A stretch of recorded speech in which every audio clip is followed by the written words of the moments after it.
À meia-noite ouviu-se um grito. Aí vem o esposo. A parábola das 10 virgens. Disse Jesus: Então o reino dos céus será semelhante a 10 virgens que, tomando as suas lâmpadas, saíram ao encontro do esposo. E 5 delas eram prudentes, e 5 loucas. As loucas, tomando as suas lâmpadas, não levaram azeite consigo, mas as prudentes levaram azeite em suas vasilhas, com as suas lâmpadas. E tardando o esposo, tosquenejaram todas e adormeceram. Mas à meia-noite ouviu-se um grito. Aí vem o esposo sair-lhe ao encontro. Então todas aquelas virgens se levantaram e prepararam as suas lâmpadas. E as loucas disseram às prudentes: Dai-nos do vosso azeite, porque as nossas lâmpadas se apagam. Mas as prudentes responderam, dizendo: Não seja caso que nos falte a nós e a vós. Ide antes aos que o vendem, e comprai-o para vós.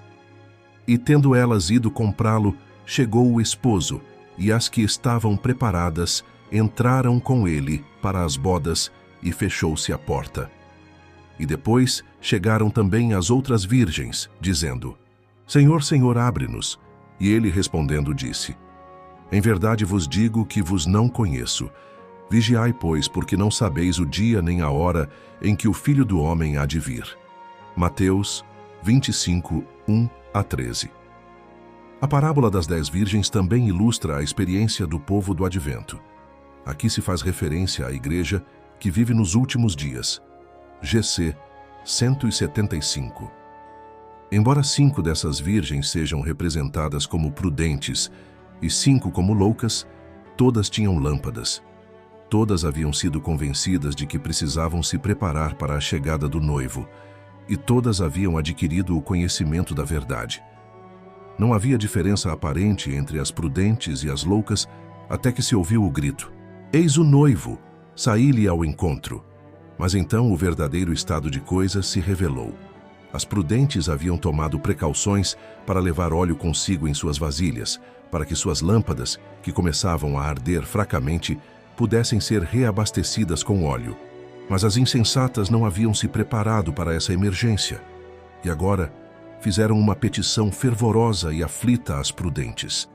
Elas haviam negligenciado se preparar para encontrar o noivo, e agora se voltaram para aquelas que haviam se abastecido de óleo. Ao ler esta parábola, não podemos deixar de sentir pena das virgens loucas e perguntar: por que as prudentes não dividiram seu suprimento de azeite? Mas ao fazermos a aplicação espiritual da parábola, podemos ver o motivo. Não é possível para aqueles que têm fé e graça dividir seu suprimento com aqueles que não têm. Não é possível para aqueles que fizeram uma obra completa de coração transmitir o benefício disso àqueles que fizeram apenas uma obra superficial. Todas as 10 virgens pareciam estar prontas para a vinda do noivo, e ainda assim, o teste revelou o fato de que 5 não estavam prontas. As virgens loucas não representam os hipócritas. Elas tinham consideração pela verdade, defendiam a verdade e pretendiam ir ao encontro do noivo.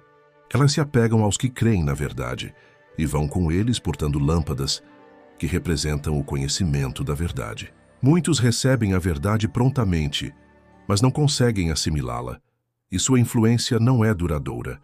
São como as virgens nécias, que não tinham azeite em suas vasilhas nem em suas lâmpadas. O azeite é um símbolo do Espírito Santo, que é trazido à alma pela fé em Jesus Cristo. Aqueles que examinam fervorosamente as Escrituras com muita oração, que confiam em Deus com fé firme, que obedecem aos seus mandamentos, estarão entre aqueles que são representados como virgens prudentes. The Review and Herald, 17 de setembro de 1895.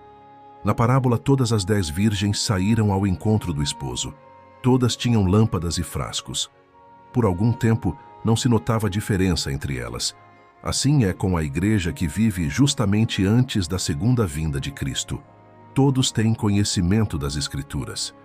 Todos ouviram a mensagem da proximidade da volta de Cristo e confiantemente o esperam. Como na parábola, porém, assim é agora. Há um tempo de espera, a fé é provada. E quando se ouvir o clamor, aí vem o esposo. Saí-lhe ao encontro. Muitos não estarão preparados. Não têm óleo em seus vasos nem em suas lâmpadas. Estão destituídos do Espírito Santo. Sem o Espírito de Deus, De nada vale o conhecimento da palavra. A teoria da verdade não acompanhada do Espírito Santo não pode vivificar a mente, nem santificar o coração. Pode estar se familiarizado com os mandamentos e promessas da Bíblia, mas, se o Espírito de Deus não introduzir a verdade no íntimo, o caráter não será transformado. Sem a iluminação do Espírito, os homens não estarão aptos para distinguir a verdade do erro e serão presa das tentações sutis de Satanás. A classe representada pelas virgens loucas não é hipócrita. Têm consideração pela verdade e advogaram-na.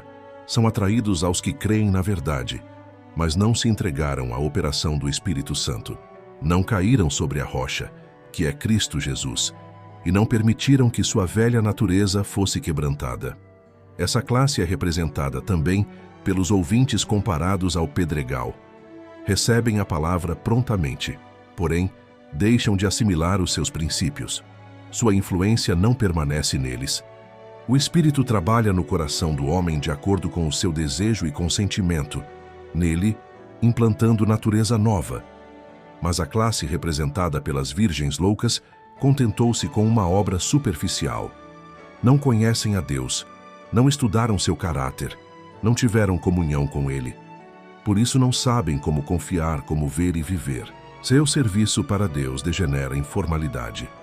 Eles vêm a ti como o povo costuma vir e se assentam diante de ti como meu povo e ouvem as tuas palavras, mas não as põem por obra, pois lisonjeiam com a sua boca, mas o seu coração segue a sua avareza. Ezequiel 33:31. O apóstolo Paulo assinala que essa será a característica especial dos que vivem justamente antes da segunda vinda de Cristo. Diz: nos últimos dias sobrevirão tempos trabalhosos, porque haverá homens amantes de si mesmos, mais amigos dos deleites do que amigos de Deus, tendo aparência de piedade, mas negando a eficácia dela. 2 Timóteo 3:1-5. Essa é a classe que em tempo de perigo é encontrada bradando paz e segurança. Acalentam seu coração em sossego e não sonham com o perigo. Quando despertos de sua indiferença, discernem sua destituição e rogam a outros que lhes supram a falta. Em assuntos espirituais, porém, ninguém pode remediar a deficiência de outros. A graça de Deus tem sido oferecida livremente a todos, tem sido proclamada a mensagem do Evangelho. Quem tem sede, venha, e quem quiser, tome de graça da água da vida. Apocalipse 22:17. Todavia, o caráter não é transferível. Ninguém pode crer por outro. Ninguém pode receber por outro o Espírito. Ninguém pode dar a outrem o caráter que é o fruto da operação do Espírito. Ainda que Noé, Daniel e Jó estivessem no meio dela, a terra, vivo eu, diz o Senhor Jeová, que nem filho nem filha eles livrariam, mas só livrariam a sua própria alma pela sua justiça. Ezequiel 14:20. Numa crise é que o caráter é revelado. Quando a voz ardorosa proclamou à meia-noite: aí vem o esposo, saí-lhe ao encontro, e as virgens adormecidas ergueram-se de sua sonolência, foi visto quem fizera a preparação para o evento. Ambos os grupos foram tomados de surpresa, porém, um estava preparado para a emergência e o outro não. Assim agora uma calamidade repentina e imprevista, alguma coisa que põe a pessoa face a face com a morte, mostrará se há fé real nas promessas de Deus. Mostrará se está sustida na graça. A grande prova final virá no fim do tempo da graça, quando será tarde demais para se suprirem as necessidades do Espírito. As 10 virgens estão esperando na noite da história deste mundo. Todas dizem ser cristãs. Todas têm uma vocação, um nome, uma lâmpada, e todas pretendem fazer a obra de Deus. Todas aguardam aparentemente a volta de Cristo. 5, porém, estão desprevenidas. 5 serão encontradas surpreendidas, aterrorizadas, fora do recinto do banquete. No dia final, muitos hão de requerer admissão ao reino de Cristo, dizendo: temos comido e bebido na tua presença, e tu tens ensinado nas nossas ruas. Lucas 13:26. Senhor, Senhor, não profetizamos nós em teu nome? E em teu nome não expulsamos demônios? E em teu nome não fizemos muitas maravilhas? Mateus 7:22. Mas a resposta será: digo-vos que não sei de onde vós sois, apartai-vos de mim. Lucas 13:27.